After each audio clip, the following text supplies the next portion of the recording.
welcome to anything in the shared sections, like salt, pepper, and basic condiments, but the rest was my personal food.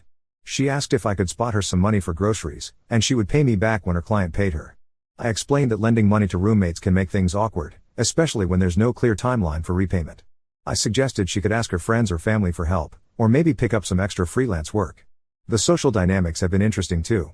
Belinda's friends have stopped coming over as much as they used to. I think they feel awkward around me now that they know we're not actually dating anymore. When they do come over, they whisper a lot and keep looking at me like they're trying to figure out what I'm thinking. 2 of her friends, Patty and Amanda, came over last Thursday night. They were clearly there to give Belinda emotional support and probably to talk about me.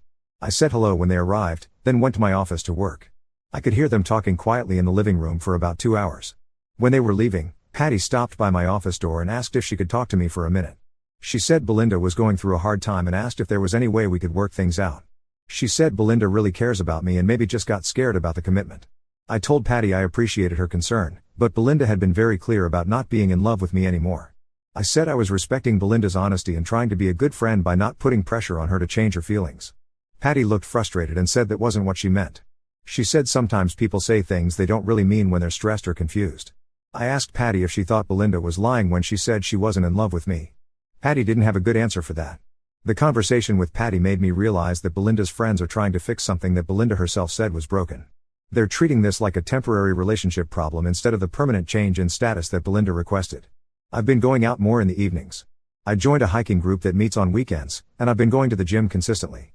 I signed up for a cooking class on Thursday nights, which is something I always wanted to try but never had time for when I was busy managing our relationship. Belinda has been home alone most evenings now.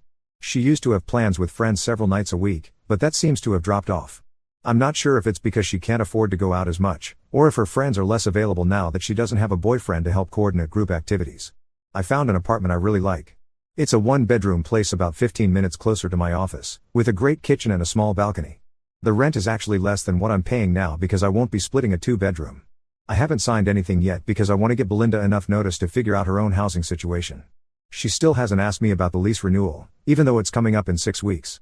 I wonder if she's assuming I'll just handle it like I used to handle everything else. Update 2: The situation has escalated significantly since my last update. Belinda is starting to understand that this isn't a phase I'm going through, and her attempts to fix things have become more desperate. 3 weeks ago, she tried a different approach. She came home from having drinks with her friends and was wearing one of my old college t-shirts that she used to sleep in when we were dating. She sat on the edge of the bed while I was reading and started crying. She said she missed me and missed what we used to have together. She said she made a mistake and wanted to go back to how things were before. I put my book down and asked her what specifically she missed. She said she